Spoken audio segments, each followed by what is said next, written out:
నమస్తే. ఈరోజు వీడియోలో నేను మాట్లాడబోయే విషయం కుండలిని లేదంటే ఆధ్యాత్మిక జాగృతిలో మనిషికి వచ్చేటువంటి సిద్ధులు ఏమిటి? అవి ఏ స్థాయిలో వస్తాయి? అవి తాత్కాలికంగా వస్తాయా? లేపోతే పూర్తి స్థాయిలో మనిషిలో ఉండిపోతాయా? ఈ సిద్ధులు రావటానికి కేవలం కుండలిని జాగృతం జరగాల్సిన అవసరం ఉందా? లేకపోతే వేరే విధానాల ద్వారా గూడా సిద్ధులు అనేవి మనం సంపాదించుకోగలుగుతామా? అనే విషయం మీద ఒక అవగాహన కల్పించే ఉద్దేశ్యమే ఈ వీడియో.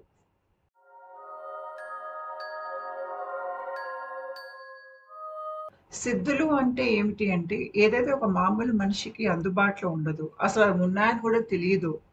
అంటే మన కర్మేంద్రియాలు, జ్ఞానేంద్రియాలకి మించినది.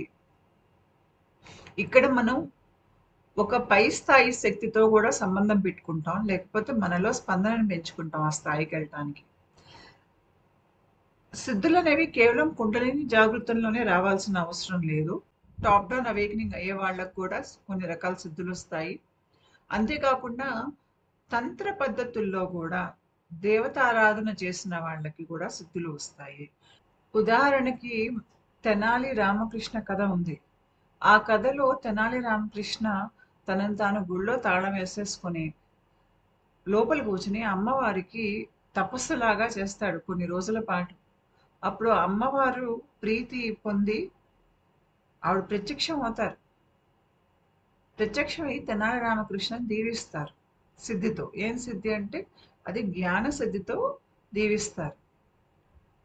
ఈ రకంగా తంత్ర పద్ధతుల ద్వారా కూడా మనం సిద్ధులు పొందొచ్చు. కాకపోతే ఈరోజు ఒక మామూలు మనిషి స్పందన ఎంత తక్కువ స్థాయిలో ఉందంటే, ఆ రకంగా సిద్ధి పొందటం గూడా చాలా ఎక్కువ.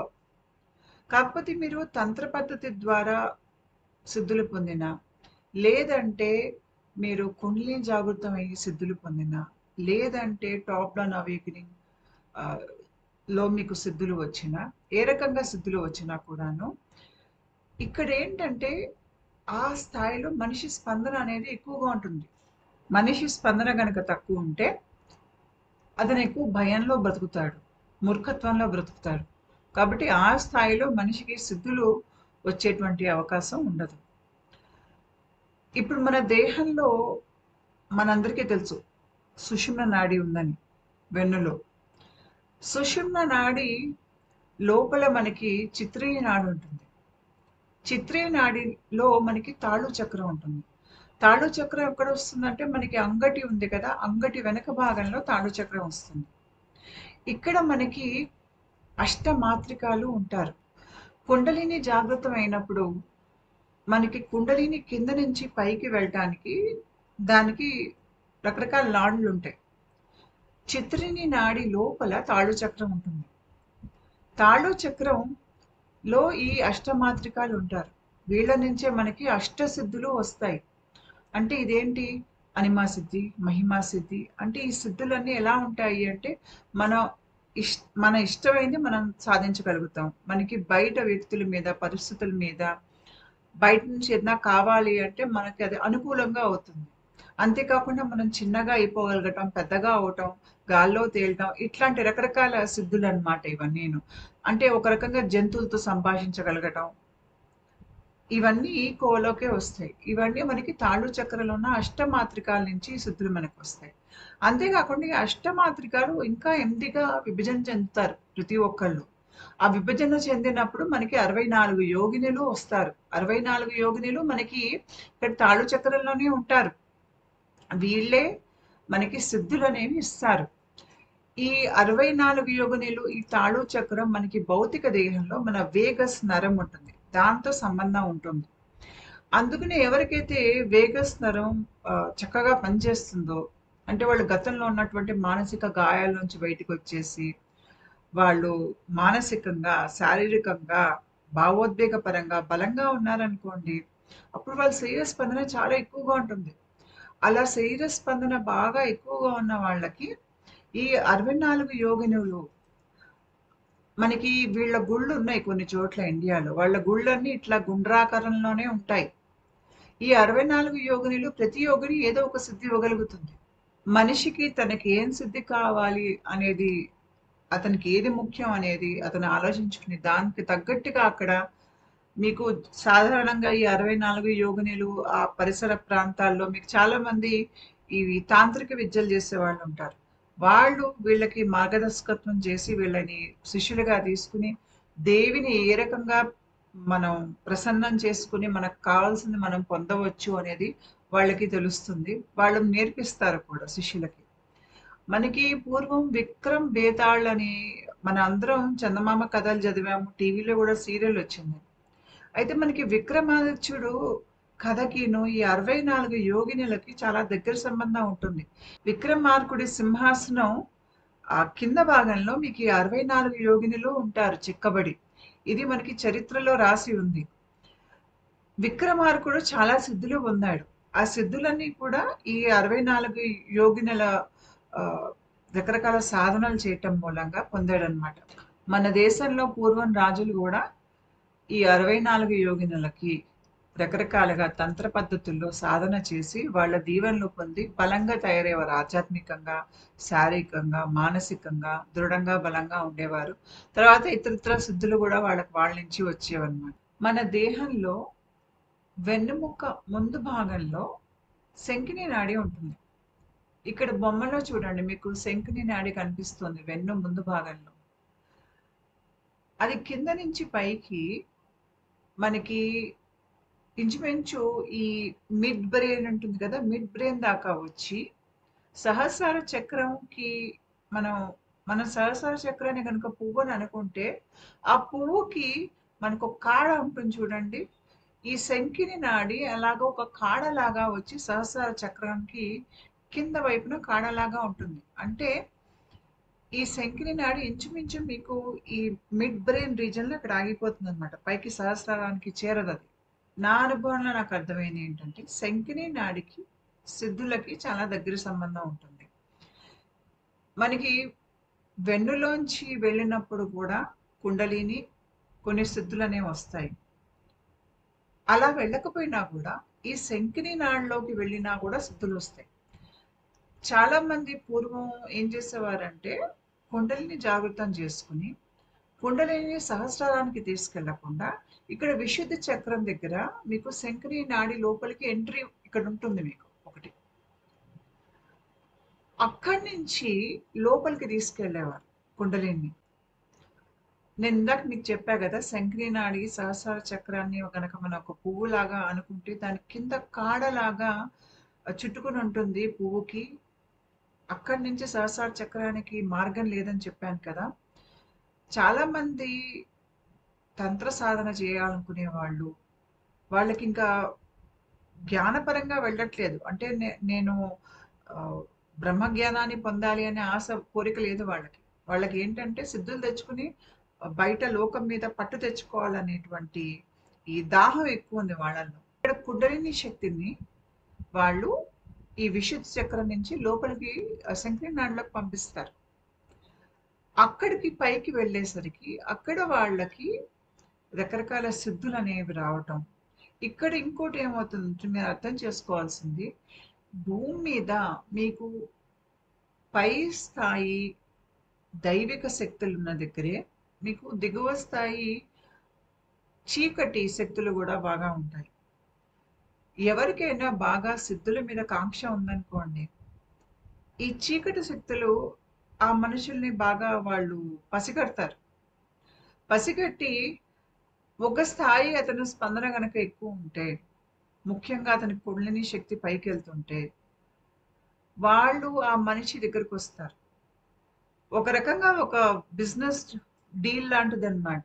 అంటే నేను మీకు సహాయం చేస్తాను, నువ్వు నాకు సహాయం చేయలాగా. వాళ్ళు ఏం చేస్తారంటే ఆ మనిషి గనక వాళ్ళ సహాయం తీసుకుంటే వాళ్ళు ఆ మనిషిని అతని ఒంట్లో ఆధ్యాత్మిక జాగృతిని కానీ కుండలిని జాగృతిని కానీ ఇక్కడ దారి మళ్ళిస్తారు. దారి మళ్ళించి విశుద్ధిలోకి చక్రం నుంచి పైకి తీసుకెళ్తారు శంకిని నాడిలోకి. అక్కడికి తీసుకెళ్లేసరికి ఆ మనిషికి రకరకాల శుద్ధులు వస్తాయి. ఇక్కడ ఏమవుతుందంటే ఇప్పుడు ఈ మనిషి మళ్ళీ బహిర్ముఖుడైపోతాడు. ఏ సిద్ధులైతే అతను సంపాదించుకున్నాడో బయట లోకానికి అది వాడతాడు. అంటే తన గొప్పని పెంచుకోవటానికి, తన చుట్టూ లక్షల మంది జనాల్ని కూడగట్టడానికి, వాళ్ళ ధనాన్ని తీసుకోవటానికి, పెద్ద పేరు ప్రతిష్టలు తెచ్చుకోవటానికి. ఇలాంటివన్నీ చేస్తారు. ఇలాంటివన్నీ చేసినప్పుడు ఏంటంటే వీళ్ళు 10 మందికి గురువులయిపోతారు లోకంలో. ఎందుకంటే సిద్ధులు మూలంగా అవన్నీ అవుతాయి. కాకపోతే వీళ్ళకి బ్రహ్మజ్ఞానం లేదు. వీళ్ళదెక్కడ ఆగిపోయింది ప్రక్రియ అంటే శంకినాడి లోపల ఆగిపోయింది. వీళ్ళు ఎవరికి పనిచేస్తున్నారు అంటే, ఈ భూమి మీద చీకటిని పెంచేటువంటి కొన్ని శక్తులుంటాయి, దుష్ట శక్తులు. వాళ్ళకి పనిచేస్తున్నారు వీళ్ళు. వాళ్ళ హస్తాల్లో వీళ్ళున్నారు. వీళ్ళిక్కడి నుంచి ఏంటంటే పడ్డారు అంటే గనక చాలా కింద స్పందనలో పడిపోతారు వాళ్ళు. అంటే చాలా కర్మని మూటగట్టుకుంటారు వీళ్ళిక్కడ ఈ పనులు చేసినందుకు. మళ్ళీ ఏదైతే వీళ్ళు ఇంత ఆధ్యాత్మిక శక్తిని వీళ్ళు ఇన్నేళ్ల బట్టి వాళ్ళు రకరకాల సాధనలు చేసి పెంచుకున్నారో, అవి ఎంత తేలిగ్గా వస్తాయో అంతే తేలిగ్గా పోతాయి వీళ్ళకి. పైగా కర్మను కూడా మూట కట్టుకుని మళ్ళీ దిగువ స్పందనలో మళ్ళీ మామూలు జన్మల్లోకి వెళ్ళిపోతారు. వాళ్ళు ఆధ్యాత్మికంగా ఎదగాలంటే మళ్ళీ చాలా కష్టపడాల్సి ఉంటుంది వాళ్ళకి. అయితే పూర్వం మన రాజులు కాలంలో బాగా ధనవంతులు కుటుంబాలు ఉన్నాయి చూడండి వాళ్ళు. వీళ్ళకి ఎక్కువగా ఈ శంకిని నాడిలోకి కుండలిని శక్తిని తీసుకెళ్ళటం మీద ఆసక్తి ఉండేది. అలా తీసుకెళ్ళటం వలన ఏంటంటే వాళ్ళు మంచి వక్త అయ్యేవాళ్ళు. 10 మందిని ఆకట్టుకుని లేకపోతే సమ్మోహనం చేసి వాళ్ళ గుప్పిట్లో పెట్టుకోగలిగేటువంటి శక్తులు, రకరకాల సిద్ధులు ఇట్లాంటివి వచ్చేవి. వాళ్ళు వాడుకునేవారు వాటిని. కాకపోతే వాళ్ళు మళ్ళీ అక్కడి నుంచి తిరిగి ఆధ్యాత్మికం వైపు రావాలి అంటే చాలా కష్టం అక్కడ చిక్కుకున్నాక. ఒకవేళ ఈ మనిషికి గనుక కుండలిని శక్తి శంకిని నాడిలోకి వెళ్ళిందనుకోండి, ఆ శంకిని నాడిలో అతను కొంతకాలం అక్కడ సిద్ధులన్నీ అనుభవించాక వైరాగ్యం వచ్చి తప్పుడు దారిలోకి వచ్చానేమో అనిపించింది అనుకోండి, అతను మళ్ళీ ఆధ్యాత్మిక చింతన వైపు వెళ్ళి తను కుండలిని శక్తిని మళ్ళీ దిశ మార్చాలి అంటే మళ్ళీ దాన్ని విశుద్ధ చక్రంలోకి దింపుకుని దాన్ని సుషుమ్‌లో ప్రవేశపెట్టుకోవాలన్నమాట. అప్పటి వరకు అతను అక్కడే ఉంటాడు. ఆ శంకిని నాడి లోపలే ఉంటాడు. అందుకనే ఎవరైనా గనక ఆధ్యాత్మిక ఎదుగుదల అని ఇటువైపు ఆసక్తితో వచ్చేవాళ్ళు ఉన్నారు చూడండి. ఎప్పుడూ సిద్ధుల కోసం రాకూడదు. సిద్ధుల కోసం ప్రాకులాడకూడదు. మనకి ఎలాంటి బలహీనతలు ఉండకూడదు. బలహీనతలు ఉంటే గనక ఎక్కువగా ఈ దుష్ట శక్తుల్ని ఆకర్షించేటువంటి అవకాశం ఎక్కువైపోతుంది. మనలో బలహీనతలు లేవనుకోండి, మళ్ళా ఆధ్యాత్మిక చింతన, ఆధ్యాత్మిక చైతన్య శక్తి ఎక్కువ ఉందనుకోండి, అప్పుడు మనం ఎక్కువగా దైవ కటాక్షాన్ని మనం ఆకర్షిస్తాం. మనం ఆ రకంగానే ఉండాలి. కుండలిని ఎప్పుడైతే సుషుమ్న నుంచి పైకెళ్తుందో, లేదంటే చక్రాలు తిరగటం అనేది మన దేహంలో మొదలవుతాయో, అప్పుడు మనకేం పెద్ద సిద్ధులు రావు. కొన్ని కొన్ని పుస్తకాలు నేను చూశాను. కొంతమంది మాట్లాడటం విన్నాను. మూలాధార చక్రం నాకు తిరిగింది. తిరిగిన వెంటనే నేను గాల్లో తేలిపోయాను. గాల్లో వేలాడాను అని ఇవన్నీ చాలామంది చెప్తాం నేను విన్నాను. పుస్తకాల్లో గూడా కొన్ని చోట్ల కొంతమంది చదివి వినిపించారు నాకివి. అదంతా తప్పు. మీకు చక్రాలు తిరిగినంత మాత్రాన సిద్ధులనేవి రావు. ఆ స్థాయిలో మీకు పెద్ద సిద్ధులేవి రావు. మీకు చక్రాలు తిరగటం మొదలుపెట్టి, మీ కుండలిని సుషుమ్న నుంచి పైకెళ్తున్నప్పుడు మనకేవో చిన్న చిన్న సిద్ధులొస్తాయి. అవి ఎట్లాంటి సిద్ధులంటే, మన జీవితం పట్ల మనకి దృక్పథం మారేటువంటి సిద్ధులు. మనకి కొంతవరకు జ్ఞానాన్నిచ్చేటువంటి సిద్ధులు. మనలో వైరాగ్యాన్ని పెంచేటువంటి సిద్ధి అది. ఇంకా కర్మల నుంచి బయటికి తీసేసేటువంటి సిద్ధి. అంటే ఇక్కడ మనకి ఒక రకంగా మన కర్మ కాలిపోతుంది. మనం ఆత్మజ్ఞానం అనేది మనకి పెరుగుతుంది. మనం జీవితాన్ని అర్థం చేసుకుంటాం. భూమి మీద మనుషులు ఏ రకంగా బ్రతుకుతారు అనేది మీరు ఇట్లా పై స్థాయి నుంచి చూస్తారు. చూడటం వల్ల మీకు అన్నీ అర్థమైపోతాయి. మీకు భూమి మీద మనుషులు, తత్వాలు, వాళ్ళ మధ్యలో సంబంధ బాంధవ్యాలు అర్థమై మీకు వైరాగ్యం వచ్చేస్తుంది. ఆసక్తి పోతుంది. అందరిలాగా మామూలుగా బ్రతకడానికి మీరు ఇష్టపడరు ఇంకా. ఏ రకంగా మీ భయాలు, మీ కోరికలు, మీ ప్రవర్తనలు, మీ బాధలు మిమ్మల్ని కర్మలో ఉంచేస్తున్నాయన్న సంగతి అర్థమవుతుంది. సబ్‌కాన్షియస్ మైండ్ తెచ్చుకుంటుంది. మీకు మీ ఆధ్యాత్మిక శక్తి పెరిగే కొద్దీ మీకు బయట నుంచి గూడా మీకు అనుకూలమైనటువంటి పరిస్థితులు ఏర్పడతాయి మీరు ఆధ్యాత్మికంగా ఎదగటానికి. అనుకోకుండా గురువులు రావటం, సరైన పుస్తకాలు దొరకటం, సరైన వ్యక్తులు మీ జీవితంలోకొచ్చి మీకు దారి చూపించటం. మీకు జ్ఞానం అనేది పెరుగుతుంది. రకరకాల విషయాల మీద అవగాహన పెరుగుతుంది. సృజనాత్మకత పెరుగుతుంది. అంటే పాడగలగటం, రాయగలగటం, మాట్లాడగలగటం, రకరకాల కళల్లో తెలియకుండానే ప్రవేశం వచ్చేస్తుంది. కొంతమంది రకరకాల భాషలు బాగా మాట్లాడతారు. కొంతమంది జోక్స్ బాగా వేస్తారు. మీకు మూడో కంట్లో దృశ్యాలు కనిపించటం, అంతర్దృష్టి పెరుగుతుంది. మీలో ఒక రకమైనటువంటి జీవశక్తి అనేది పెరుగుతుంది. అంతేకాకుండా ఒక స్థాయిలో మీకు దేవుడితోనూ, ఒక గురువుతోనూ మీకు సంబంధం అనేది బలంగా ఏర్పడుతుంది. నేను ఒక మనిషిని అనే ఒక ఉనికి ఉంది చూడండి. ఆ ఉనికికి దూరం వెళ్ళిపోతారు. వెళ్ళిపోయి మీరు ఇంకొక స్థాయిలో మీరు ఒక కొత్త ఉనికి ఏర్పరుచుకుంటారు. అంటే బహుశా నేనొక స్టార్ సీడ్‌ననో, లేకపోతే నేను ఈ అందరి మనుషుల్లా కాదు. నేను వేరు అనే ఒక అభిప్రాయం మీలో వస్తుందిక్కడ. నాలో దైవత్వం ఉంది. దేవుడు నా ద్వారా ఈ లోకానికి వ్యక్తమవుతున్నాడు అనేటువంటి ఒక కొత్త ఉనికి గూడా మీకిక్కడ వస్తుంది. మూడో కన్ను తెరుచుకోవటం. చాలా విషయాల మీద మీకు జ్ఞానం తలలోకి రావటం. ఇంక మధ్యలో మీకు గురువు వచ్చి చెప్పాల్సిన అవసరం లేకుండా, చాలా విషయాలు అంతగతం మీకు తెలియని విషయాలన్నీ మీకు అర్థమైపోతూ ఉంటాయన్నమాట. మీ స్పందన పెరగటం, మీకు ఈ సృష్టి నుంచి రకరకాల సందేశాలు రావటం, మీకు చాలా రకాల విషయాలు అర్థమైపోవటం. ముఖ్యంగా మీకు ఆస్ట్రాలజీ అంటే జ్యోతిష శాస్త్రం, తర్వాత మీరు గత జన్మల బాధల నుంచి అన్నిటి నుంచి మీరు స్వస్థత అనేది వచ్చేయటం మీకు. మీలో సాత్విక తత్వం బాగా పెరగటం. మీరు ధ్యానంలో కూర్చున్నప్పుడు మీకు దృశ్యాలు కనిపించటం, చప్పుళ్ళు వినిపించటం, రంగులు కనిపించటం, కాంతులు కనిపించటం. ఈ రకమైనటువంటి అతీంద్రియ అనుభవాలు అనేవి కలగటం. అంటే మీకు దేవుళ్ళ దర్శనాలు, గురువుల దర్శనాలు, వేరే తలాలు వాళ్ళకి కనిపించటం. ఇవన్నీ మీకు సాధారణం. మీకు ఆధ్యాత్మిక జాగృతి మీ దేహంలో జరుగుతున్నప్పుడు. ఇవన్నీ మీకు టాప్ డౌన్ అవేకనింగ్‌లో గూడా అవుతాయి. అంటే పైనుంచి విశ్వశక్తి దిగేటప్పుడు అవుతాయి. కింద నుంచి పైకి కుండలిని వెళ్ళేటప్పుడు గూడా అవుతాయి.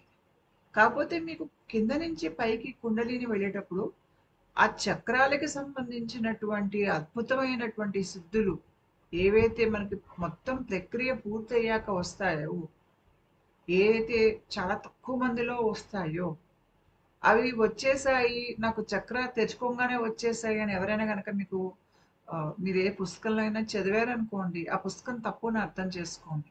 అక్కడ ఆ స్థాయిలో అలాంటిది ఏదీ ఉండదు.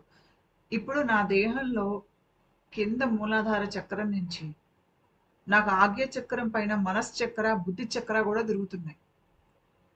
కానీ నాకు ఆ పెద్ద ప్రత్యేక సిద్ధులు ఏవి ఇప్పటిదాకా రాలేదు. అవెక్కడొస్తాయి అంటే, ఇప్పుడు నా కుండలిని సహస్రారానికి ఇక్కడ సహస్రారానికి చేరాలి. నా కుండలిని ఇంచుమించు ఈ భాగంలో ఉంది. సహస్రార చక్రానికి చేరి, సహస్రార చక్రంలో సమాధి స్థితులనేవి ఉంటాయి.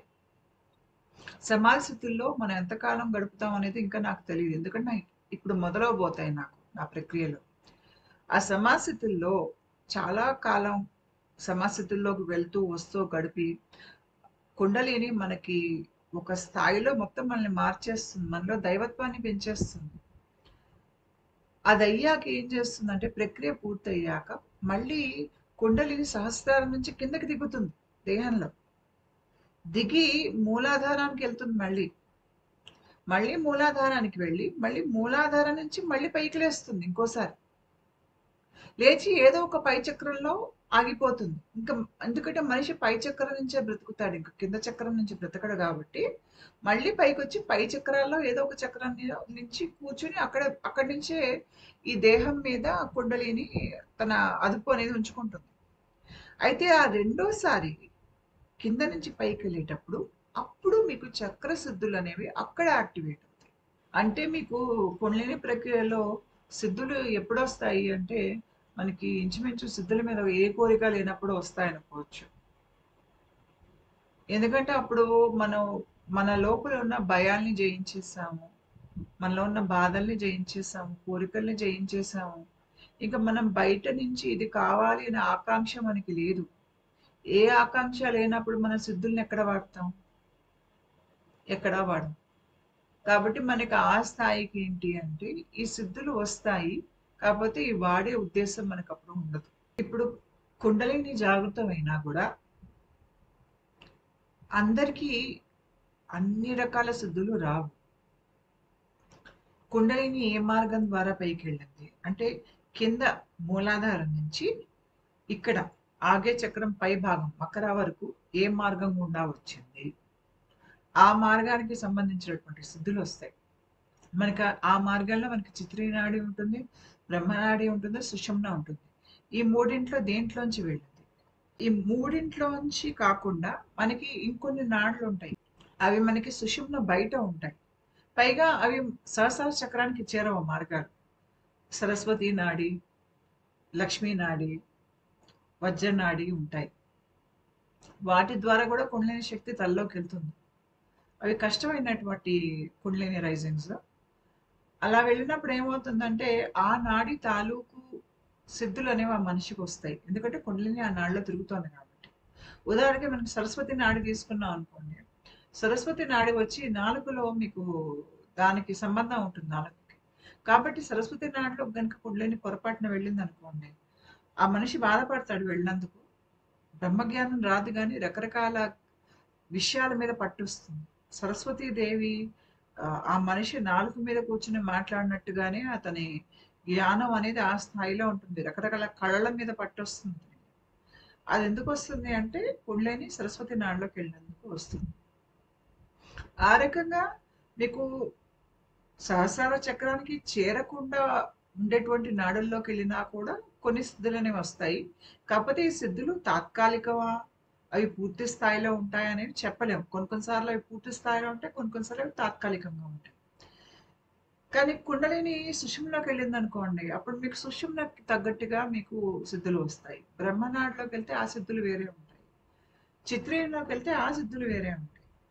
మళ్ళీ ఇక్కడి నుంచి అంటే ఆగ్య చక్రం పై భాగం నుంచి సహస్రారం చేరడానికి చాలా రూట్స్ ఉంటాయి. మళ్ళీ అక్కడ కూడా మనకి అక్కడి నుంచి పైకి సహస్రారానికి ఏ రూట్ లో వెళ్ళింది అనే దాన్ని బట్టి కూడా అక్కడ సిద్ధులు మారుతాయి. మీకు మీ గురు పరంపరకి తగ్గట్టుగా మీకు ఇక్కడి నుంచి పైకి వేరే రూట్ అనేది ఏర్పడుతుంది. ఆ రూట్ బట్టే వాళ్ళకి సిద్ధులు అనేవి వస్తాయి. కాబట్టి కుండలిని జాగృతంలో అందరికీ ఒకటే రకం సిద్ధులు రావు. ఈ ఆధ్యాత్మిక ఎదిగిన గురువుల్ని మీరు చూసారంటే దగ్గరగా, వాళ్ళ ఉపాసన పద్ధతులు వేరే ఉంటాయి. వాళ్ళ ప్రక్రియలు ఏవైతే వాళ్ళు పాటిస్తారో అవి వేరేగా ఉంటాయి. కొద్దిగా తేడాలు ఉంటాయి వాళ్ళు పాటించే మార్గాల్లో. ఎందుకు అంటే కుండలిని వాళ్ళ దేహంలో ఏ మార్గం గుండా పైకి వెళ్ళింది అనే దాన్ని బట్టి వాళ్ళ పద్ధతి అనేది ఉంటుంది. దాని తగ్గట్టుగా వాళ్ళల్లో మీకు కుండలిని ఒక రకంగా వ్యక్తం అవుతుందన్నమాట. అందరూ మహానుభావులే, అందరూ పెద్ద గురువులే ఆ స్థాయిలో. కాకపోతే కుండలిని ఏ మార్గం గుండా పైకి వెళ్ళిన దాన్ని బట్టి మీకు కాస్త కాస్త తేడాలు వచ్చేస్తాయి అక్కడ. మరి కుండలిని ప్రక్రియలో వచ్చే సిద్ధులు మీకు తాత్కాలికమా, పూర్తి స్థాయిలో ఉంటాయా అంటే, మీకు కుండలిని శక్తి కింద నుంచి పైకి వెళ్తూ కూడా దారి పొడుగుతా కొన్ని చక్రాలు తెరుస్తూ వెళ్తుంది. అప్పుడప్పుడు ఈ ముఖం మీద కూడా మీకు చక్రాలు ఉంటాయి. ఇక్కడ చక్రాలు ఉంటాయి, కంట్లో చక్రాలు ఉంటాయి, చెవులో చక్రాలు ఉంటాయి. ఒకవేళ ఈ చక్రాలు తెరవకుండా పైకి వెళ్ళిపోయింది అనుకోండి, అప్పుడు ఈ చక్రాల తాలూకు సిద్ధి ఆ మనిషికి రాదు. ఒకవేళ కుండలిని ఇక్కడ కాసేపు ఆగ్య చక్రంలో ఉండి అన్ని చక్రాలు తెరిచింది అనుకోండి, తెరిచినప్పుడు అతనికి తర్వాత ఆ చక్రాలకి సంబంధించినటువంటి సిద్ధి రావచ్చు. కాకపోతే కొన్ని కొన్నిసార్లు కొన్ని సిద్ధులు పూర్తి స్థాయిలో ఉంటాయి, కొన్ని సిద్ధులు తాత్కాలికం, అవి పూర్తి స్థాయిలో ఉండవు. ముఖ్యంగా మన ఈ ముఖానికి సంబంధించిన చక్రాలు ఉన్నాయి చూడండి. కంటి చక్రాలు తెరుచుకుంటే ఏంటి అంటే దూరదృష్టి అనేది, భవిష్యత్తు చూడగలగటం. చెవులకు సంబంధించిన చక్రాలు రెండు తెరుచుకున్నాయి అనుకోండి, దూరశ్రవణం. ఎక్కడో వేరే తలాల్లో జరిగేవి, వేరే లోకాల్లో జరిగేవి కూడా వినిపించటం. లేదంటే మీకు ఏదైతే చిన్న చిన్న విషయాలు ఒక మామూలు మనిషి చెవికి వినిపించవు. ఉదాహరణకి మీకు పూలల్లోంచి పుప్పొడి రాలిందనుకోండి, ఒక మామూలు మనిషి చెవికి అది వినిపించదు. అది కూడా ఎంతో అందంగా మన చెవులకు వినిపిస్తుంది అనమాట. దూరంగా ఎవరైతే మనిషి ఏదో ఆలోచిస్తున్నాడో అది మనకి మన తలలో వినగలగటం, ఎక్కడో జరిగేది మనం చూడగలగటం, ఇలా రకరకాల సిద్ధులు అనేవి ఇక్కడ కూడా ఉంటాయి మీకు. అంతేకాకుండా ప్రతి చక్రాకి సంబంధించిన సిద్ధులు కూడా ఉంటాయి. నేను ఇందాక చెప్పాను మనిషికి మూలాధార చక్రం తెరుచుకుంటే గాల్లో తేలగలుగుతాడు అని. అది చాలా తక్కువ మంది చేయగలుగుతారు. మీరు నిజంగా ఎంతమంది యోగుల్ని అలా చేయటం చూశారు? ఆ స్థాయి వరకు వెళ్ళిన వాళ్ళ సంఖ్య చాలా తక్కువ. అందరూ ఆ స్థాయికి వెళ్ళే మార్గంలో ఉన్నారు. అక్కడి దాకా చేరిన వాళ్ళ సంఖ్య చాలా తక్కువ. ఒకవేళ ఎవరైనా ఆ స్థాయి వరకు వెళ్తే వాళ్ళకి 10 మందిలో చూపించుకోవాల్సినటువంటి అవసరం లేదు. అది బహుశా వాళ్ళకి తెలియకుండానే వాళ్ళ దేహంలో అవుతుంది. వాళ్ళేదో ధ్యానంలో కూర్చున్నప్పుడు వాళ్ళకి తెలియకుండా అయిపోతుందే తప్ప 10 మంది లో కూర్చున్నది వాళ్ళు ప్రదర్శించరు.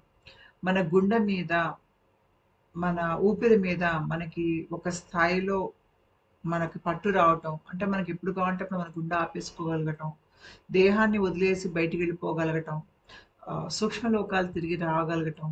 ఇవన్నీ సిద్ధులనేవి వస్తాయి. కొన్ని సిద్ధులు మన ఆధీనంలో ఉంటాయి. కొన్ని సిద్ధులు మనకి తెలియకుండానే అవి మనలో అవి జరిగిపోతూ ఉంటాయి. మనకి పట్టు ఉండదు ఆ విషయం మీద. ఉదాహరణకి దేహంలోంచి బయటికొచ్చే సిద్ధి కొంతమందికి రావచ్చు. కాకపోతే అది వాళ్ళు అనుకున్నట్టుగా వాళ్ళు బయటికి రాలేరు. అది అకస్మాత్తుగా జరిగిపోతూ ఉంటుంది. పైగా టాప్ డౌన్ అవేకెనింగ్ ఎవరికైతే అవుతుందో అంటే పైనుంచి విశ్వశక్తి దిగేవాళ్ళకి. వాళ్ళకి ముందు సిద్ధులు ఎక్కువ అనుభవంలోకొస్తాయి. ఎందుకంటే మీకు ఈ భాగంలో శక్తి పనిచేస్తున్నప్పుడు వీళ్ళకి జరగబోయే విషయాలు ముందే తెలిసిపోవటం, కాలం తర్వాత స్థానం ఈ రెండింటికి అతీతమైనటువంటి అనుభవాలు అంటే experiences beyond time and space అనేవి వీళ్ళకి బాగా అనుభవంలోకి రావటం. వాళ్ళ కంటికి వేరే లోకాలు కనిపించటం, వేరే మనుషులు కనిపించటం, వీళ్ళు వేరే లోకాలకి వెళ్ళి సంచారం చేసి రావటం, ఎక్కడో జరుగుతున్నది వీళ్ళకి ముందే తెలిసిపోవటం, వాళ్ళకి కళలు రకరకాలుగా రావటం, ఆ కళల్లో వాళ్ళు వేరే తలాల వాళ్ళతో సంభాషించటం, వాళ్ళు ఒకచోట కూర్చుని దూరంగా ఉన్న వస్తువుల్ని కదల్చగలగటం, ఎదుటి మనిషిని సమ్మోహనం చేసుకోగలగటం, వీళ్ళకి తెలియని అప్పటి వరకు వీళ్ళకి అప్పటి వరకు తెలియని భాషలు మాట్లాడటం, తెలియని విషయాల మీద జ్ఞానం పట్టు రావటం, ఇవన్నీ మీకు టాప్ డౌన్ అవేకనింగ్ అయ్యే వాళ్ళకి వస్తాయి కొత్తలో. ఇలా వచ్చిన సిద్ధులు కొంతమందికి కొంతకాలం ఉంటాయి, తర్వాత వెళ్ళిపోతాయి. ఒక దశ దాటాక ఉండవు అవి. కొంతమందికేమో కొన్ని సిద్ధులు అలా జన్మాంతం ఉంటాయి.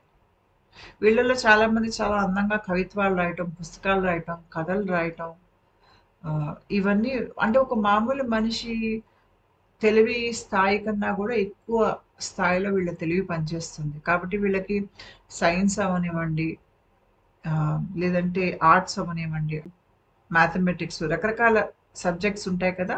ఏదో ఒక విషయం మీద బాగా పట్టు అనేది వీళ్ళకొస్తుంది. ఈ టాప్ డౌన్ అవేకనింగ్ అయ్యే వాళ్ళకి. ముఖ్యంగా మీరు సిద్ధులు ఎలా పనిచేస్తాయని అర్థం చేసుకోవాలి అంటే, సిద్ధులు అనేది ఏంటి అంటే, మీరు ఆధ్యాత్మికంగా ఎదిగాక అంటే మీ దేహంలో కోశాలు ఉంటాయి కదా! ఆ కోశాల్లో ఉన్న కర్మ పోయి దాంట్లో దైవిక శక్తి నిండాక ఏదైతే ఆ స్థాయిలో అది మామూలు విషయమో అది మానవ స్థాయిలో అది సిద్ధి. ఉదాహరణకి మనం జంతువుల తర్వాత మనిషిగా పుట్టాం. ఒక కుక్క మనల్ని చూసిందనుకోండి, అది ఏమనుకుంటుంది వీళ్ళకి ఎంత సిద్ధులున్నాయి, వీళ్ళు మాట్లాడగలుగుతున్నారు, వీళ్ళు ఏవో రకరకాల యంత్రాలని వాడుతున్నారు. ఇవన్నీ సిద్ధుల్లా కనిపిస్తాయి ఒక మామూలు జంతువుకి. ఎందుకంటే అది చేయలేదది. మానవ స్థాయిలో మనకి ఏవైతే సిద్ధుల్లా అనిపిస్తాయో, మన ఆత్మ పరిణతి చెందాక మనకి ఏదైతే కాంతి దేహం తయారవుతుందో, ఆ కాంతి దేహం యొక్క లక్షణాలే మనకి మానవ స్థాయిలో అవి మనకి సిద్ధుల్లాగా అనిపిస్తాయి. మీకు కాంతి దేహం తయారైందనుకోండి, కాంతి దేహంలో అది మామూలు విషయం అది. ఇప్పుడు మీరు జంతువుగా ఉన్నప్పుడు మీరు మాట్లాడలేరు. మీరు మనిషిగా పుట్టాక మాట్లాడగలుగుతున్నారు. ఇది మాట్లాడటం అనేది మనిషిగానే చాలా సాధారణ విషయం అది. దాంట్లో ఏ సిద్ధి మీకు అనిపించదు. ఎందుకంటే అందరూ చేయగలుగుతారు మీలాగా. అదే రకంగా ఏదైతే మనం సిద్ధులు అనుకుంటున్నామో, మనలో కాంతి దేహం అనేది దాంట్లో పూర్తి స్థాయిలో కాంతి నిండి, ఆ దేహం అనేది మనకి తయారైనప్పుడు, ఏదైతే మనం ఈరోజు సిద్ధిగా చూస్తున్నామో కాంతి దేహంలో అది మామూలు విషయం. అంటే కాంతి దేహం ఉన్న వాళ్ళందరికీ అవి వాళ్ళు చేయగలిగే విషయాలవి. అవే మనకి ఈ స్థాయిలో సిద్ధుల్లాగా అనిపిస్తాయి. కానీ ఒక మనిషికి ఏదైనా సిద్ధించాలన్నా కూడా, లేదంటే అతనికి ఇట్లాంటి ఆలోచనలు ఉన్నా కూడా అర్హత ఏమిటి దీనికి అంటే ముందు శారీరక బలం, మానసిక బలం, స్వస్థత అనేది మనిషిలో బాగా ఉండాలి. శంకిని నాడి బాగా పనిచేయాలి. శంకిని నాడి మన దేహంలో వేగస్ నరానికి సంబంధం ఉంటుంది. అంటే వేగస్ నరం చక్కగా బలంగా ఉండాలి. వేగస్ నరం మన దేహంలో ఉన్న అవయవాలన్నింటికి దానికి సంబంధం ఉంటుంది. అంటే మన దేహంలో ఉన్న అవయవాలన్నీ బాగా పనిచేయాలి. లివరు, ప్యాంక్రియాస్, డైజెస్టివ్ ట్రాక్ట్, మనకి కిడ్నీసు, అన్ని రకాల అవయవాలు చక్కగా పనిచేయాలి. మన దేహం చుట్టూ ఎలక్ట్రోమాగ్నెటిక్ ఫీల్డ్ బలంగా ఉండాలి. ఇలా ఉందనుకోండి, ఇలా గనక మీ దేహంలో ఉండి, ఈ సమయంలో మీకెవరైనా ఈ తంత్ర పద్ధతి పాటించేటువంటి గురువులున్నా, మీరు చాలా తేలిగ్గా తంత్ర మార్గాల్లోకి వెళ్ళిపోగలుగుతారు. తంత్ర సాధన చేసి మీకు కావాల్సినటువంటి సిద్ధులు మీరు సంపాదించుకోగలుగుతారు. అమ్మవారికి ఆహ్, రకరకాల పూజా పద్ధతులు, పూజా విధానాలుంటాయి. మంత్ర జపాల విధానాలు. అవి చేసినప్పుడు గూడా వాళ్ళకి సిద్ధులనేవొస్తాయి. లేదు అంటే టాప్ డౌన్ అవేకెనింగ్‌లో మీకు అవేకెనింగ్ మొదలు కాగానే చాలా మందికి సిద్ధులనేవి వస్తాయి. వాళ్ళకి తలలోపల అందరి గొంతులు వినిపించటం, అంటే దూరశ్రవణం, వాళ్ళ కంటికి ఏవేవో కనిపించటం, వాళ్ళకి తెలియని విషయాల గురించి వాళ్ళు మాట్లాడటం. అక్కడ వచ్చే సిద్ధులు ఆ రకంగా ఉంటాయి. కుండలిని జాగృతం మీకు మొత్తం ప్రాసెస్ పూర్తయిపోయిందనుకోండి మనిషి దేహంలో, అక్కడ వచ్చే సిద్ధులు అసలైన సిద్ధులు. అవి ఇంకా పూర్తి స్థాయిలో ఉంటాయి. కాకపోతే ఆ దశలో ఇంకా మనిషికి వాటి మీద ఆసక్తి అనేది ఉండదు. ఎందుకు ఉండదు అంటే, ఆ దశలో మనిషిలో నేను అనేటువంటి అహంకారం ఉండదు కాబట్టి. ఈ సిద్ధులు కావాల్సింది దేనికి? అహంకారానికి. ఎప్పుడైతే మనలో అహంకారం ఇంచుమించు పోతుందో, పూర్తి స్థాయిలో చెరిగిపోతుందో, చాలా స్వల్పంగా ఉంటుంది. అంటే ఈ దేహంలో మనం ఉండాలి కాబట్టి కొంతవరకు ఉంటుంది. లేదు అంటే ఈ దేహంలో కేవలం ఆ శక్తి, విశ్వంలో ఉన్న శక్తే మన ద్వారా ఈ లోకానికి బయటకొస్తుంది. అలా ఉన్నప్పుడు ఇంకా మనకి మన మీద అహంకారం పట్టు ఉండదు కాబట్టి, ఇంకా ఆ దశలో మీకు సిద్ధులు పెద్దగా మీరంతగా పట్టించుకోరు. ఏ మార్గం ద్వారా సిద్ధులు సంపాదించాలి అన్నా గూడా, ఒక స్థాయిలో మనం, మనం ఈ జీవితంలో తెచ్చుకున్నటువంటి చాలా నమ్మకాల్ని, భయాల్ని వదిలేసుకోవాలి. అంటే మనలో స్పందన పెరిగి ఉండాలి. మీరు ఎంతకాలం అయితే భూమి మీద ఉన్న విషయాలు, వాటికి సబ్‌స్క్రైబ్ చేస్తూ బ్రతుకుతారో, ఆ నమ్మకాలకి, ఆ ప్రవర్తనలకి, దాంట్లోపల మీరు బ్రతుకుతారో, ఆ పరిధి లోపల, అప్పుడు మీకు ఈ సిద్ధులు సాధించడం లాంటిదనేది కష్టం అవుతుంది. ఎందుకంటే, మీ ఒంట్లో శక్తి అంతా ఈ నమ్మకాలు, ఆలోచనలు అవి ఆ రకంగా కొనసాగటం కోసం ఖర్చయిపోతాం. ఖర్చయిపోతుంది కాబట్టి, మీరు మీ ఒంట్లో శక్తిని ఇంకో పై దానికి, వేరే దానికి మీరు దాన్ని సమర్పించలేరు. ఒక స్థాయిలో మన కింద స్థాయిలో ఈ అనవసరపు ఆహ్, నమ్మకాల్ని, ఆలోచనల్ని, మూర్ఖత్వాన్ని వదిలేయాలి. ఆ వదిలేసినప్పుడే మనలో కాస్త ఖాళీ జాగా అనేది ఏర్పడి, మనలో కాస్త స్పందన పెరిగి, మనం ఏదో ఒక సాధన లాంటిది చేసి ఏదో రకంగా పైకెళ్ళగలుగుతాం. అది ఆధ్యాత్మికంగా అవ్వచ్చు, లేకపోతే సిద్ధుల కోసం అయినా కూడా అది అవసరం. కానీ సిద్ధుల్లో ఆ మార్గం కోసం వెళ్ళిన వాళ్ళు ఏమవుతుందంటే, ఒక స్థాయిలో వచ్చిన సిద్ధుల్ని గనక వాళ్ళు దుర్వినియోగం చేసేస్తే, మళ్ళీ ఆ స్థాయి నుంచి కిందకి పడిపోతారు వాళ్ళు. అందుకే మీరు చాలామంది గురువుల్ని చూస్తారు. వాళ్ళు చాలా పైకెళ్ళిపోతారు. పేరు ప్రఖ్యాతులొచ్చేస్తాయి. వాళ్ళ వెనక చాలామంది జనం వచ్చేస్తారు. మళ్ళీ అంత పై స్థాయి నుంచి కింద పడిపోతారు వాళ్ళు. ఒక్కసారిగా వాళ్ళ పేరు పోతుంది బయట లోకంలో. ఎందుకంటే వాళ్ళు కేవలం ఆ స్థాయి వరకు వెళ్ళింది ఎందుకంటే సిద్ధుల కోసం వెళ్లారు. ఆ సిద్ధులు అనుభవించేసాక వాళ్ళ కర్మ పూర్తయిపోయాక వాళ్ళు అక్కడి నుంచి కింద పడిపోతారు. ఆ స్థాయిలో ఉండలేరింకా వాళ్ళు. వీళ్ళ ఆధ్యాత్మిక చింతన లేదు వీళ్ళల్లో. కాబట్టి ఆ స్థాయి వరకు వెళ్ళి కూడా కింద పతనం అయిపోవచ్చు మనిషి. పతనం అయితే కూడా మళ్ళీ అతను తన శరీర స్పందన పెంచుకుని మళ్ళీ పైకెళ్ళటం కూడా అతనికి మళ్ళీ కష్టమైపోతుంది. అంటే ఏదైతే ఎన్నో జన్మల మీదుగా అతను కష్టపడ్డాడో అంతా ఒకటేసారిగా పోగొట్టేసుకుంటాడు. సిద్ధుల్ని అనుభవించాలన్నా కూడా నేను అనే అహంకారం ఒక స్థాయి మనలో ఉండాలి. అది లేదనుకోండి మనకింకా అనుభవించేవాడే లేనప్పుడు సిద్ధులేముంటాయి అక్కడ? అందుకనే చాలా ఆధ్యాత్మికంగా ఎదిగిన వారుంటారు చూడండి. వాళ్ళల్లో అహంకారం అనేది అంతగా ఉండదు. అహంకారం తుడిచిపెట్టుకుపోతుంది కాబట్టి వాళ్ళల్లో కేవలం శక్తి అనేదే ప్రవహిస్తుంది. మీకు బయట ఒక యోగీశ్వరుడు కనిపిస్తాడు. కానీ ఆ యోగేశ్వరంలో నేను అనే భావన లేదు. ఆ భావన లేదు కాబట్టి అతను ఖాళీ పాత్ర అయిపోయాడు. ఖాళీ పాత్ర అయిపోవటం మూలంగా అతనిలోంచి ప్రవహించేది ఏంటి అంటే ఈ సృష్టి లేదంటే ఈ అమ్మవారి శక్తే, ఈ సృష్టిలో ఉన్న శక్తి లేదంటే అమ్మవారి శక్తి అతనిలోంచి ప్రవహిస్తోంది. అతను కేవలం ఒక పాత్రలాగా అమ్మవారి శక్తిని తనలోంచి ప్రసరణ అయ్యేటట్టుగా తను ఉన్నాడు అంతే అక్కడ. అందుకని ఇలాంటి వాళ్ళ చుట్టూ మీరు కూర్చున్నారంటే మీకు చాలా ఆనందంగా అనిపిస్తుంది. మీకు తెలియకుండా మీరే సమాస్థితుల్లోకి వెళ్ళిపోతారు. చాలా మందికి శక్తిపాతం అయిపోతుంది. ఎలా అవుతుంది అంటే ఈ మనిషిలో నేను అనే భావన లేదక్కడ. ఆ నేను అనేది తుడిచిపెట్టుకుపోయింది ఎక్కడో. తుడిచిపెట్టుకుపోయేసరికి మొత్తం ఖాళీ అయిపోయేసరికి అతనిలోంచి ఈ విశ్వశక్తి ప్రవహిస్తోంది.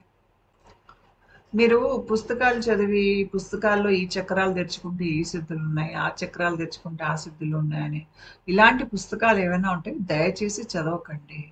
మీరు ఏ పుస్తకాలను అయితే చదవటానికి ఎంచుకుంటున్నారో అవి మీకు ఆధ్యాత్మికంగా పైకి తీసుకెళ్లేటట్టు ఉండాలి కానీ సిద్ధులంటూ ప్రలోభ పెట్టేటువంటి పుస్తకాలు చదవద్దు.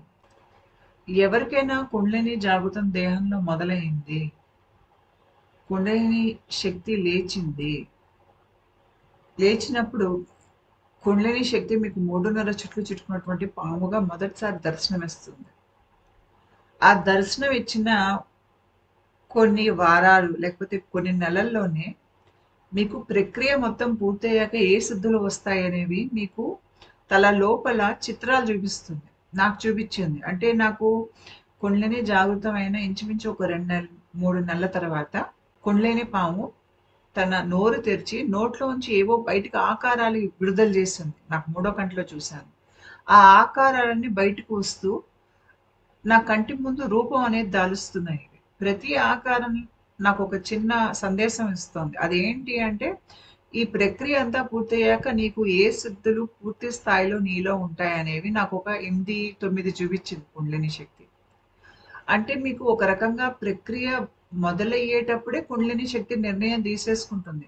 ఏ నాడిలోంచి వెళ్ళాలి, మీకు ఏ సిద్ధులు ఇవ్వాలి అనేది కుండలిని శక్తి మీకు ముందే అది చూపించేస్తుంది కూడా. ఆ దశలో మీకు అర్థమైపోతుంది. అంటే ఇది మీకు రావాలి అంటే ప్రక్రియ మొత్తం పూర్తవ్వాలి. అంటే కుండలిని సహస్రారం చేరి మళ్ళీ అక్కడి నుంచి కిందకి దిగి మూలాధారానికి మళ్ళీ పైకి రెండోసారి లేవాలి. ఆ లేచినప్పుడు ఇవన్నీ మీకు యాక్టివేట్ అవుతాయి. అప్పటిదాకా యాక్టివేట్ కావు ఇవన్నీ మీకు. ఆ తర్వాత మీరు ఏం పని చేస్తారు భూమి మీద? ఎవరికైనా కుండలిని జాగృతం అయిందనుకోండి, ఆధ్యాత్మిక జాగృతి జరిగినా కూడా ఒక రకంగా వాళ్ళు అమ్మవారికి పనిచేస్తున్నారు. అమ్మవారికి ఎంప్లాయీస్ అన్నమాట వీళ్ళంతా. వాళ్ళు జీవితం ముందుకెలా నడవాలి, వాళ్ళ తర్వాత జీవితంలో ఏం పని చేయాలి, కుండలిని విద్య వలన వాళ్ళు బయట లోకానికి ఏమి చెయ్యాలి అనేది అమ్మవారు నిర్ణయిస్తారు. వాళ్ళ పాత్రకి పనికి వచ్చేట్టుగా సిద్ధులు ఇస్తారు ఆవిడ. కాబట్టి మీకు ఏ సిద్ధులైతే వస్తాయో తర్వాత మీరు ఏం పని చేస్తారు ప్రక్రియ మొత్తం పూర్తయ్యాక ఆ రెండింటి మధ్య సంబంధం ఉంటుంది. దానికి తగ్గట్టుగానే మీకు కుండలిని జాగృతం ఆ నాడిలోంచి అవుతుంది. మళ్ళీ మీరు ఏ గురు పరంపరకి చెందిన వాళ్ళు దానికి తగ్గట్టుగా కూడా మీ సిద్ధులు అనేవి ఉంటాయి. ఒక మామూలు మనిషికి ఎవరికైనా కుండలిని జాగృతం జరిగిపోయింది, అతనికి గురువు లేరు, కుండలిని సుషుమ్నలోకి వెళ్ళింది. ఒకసారి సుషుమ్నలోకి మీకు కుండలిని వెళ్తే గనక మీరు ఏదో ఒక గురు పరంపరలోకి తీసుకోబడతారు. అంటే ఆ తర్వాత మీ ప్రక్రియ మీ దేహంలోది ఆ గురువు ఆశ్రమానికి తగ్గట్టుగా ఆ పద్ధతిలో ప్రక్రియ మీ దేహంలో జరుగుతుంది. మరి నేను ఏ గురు పరంపరకి చెందిన వాడిని అంటే మీకు కుండలిని శక్తి ఇక్కడ ఆగ్య చక్రానికి చేరిన తర్వాతే మీకు మీ గురువు ఒక ఆశ్రమం నుంచి మీకు సూచన వస్తుంది. అప్పటిదాకా రాదు, మీకు తెలియని కూడా తెలియదు. మీకు దానికి తగ్గట్టుగానే మీ పని ఉంటుంది. ఇంచుమించు మీకు వచ్చే సిద్ధులు కానివన్నీ దానికి తగ్గట్టుగానే ఉంటుంది. కుండలిని జాగృతం ఒక ఉద్దేశం ఏంటంటే బ్రహ్మ జ్ఞానం తర్వాత జనన మరణాల చక్రాల నుంచి పూర్తి స్థాయిలో విముక్తి. మనం ఈ దిశగా వెళ్తున్నా కూడా మనకి బై ప్రొడక్ట్‌గా సిద్ధులు వస్తాయి.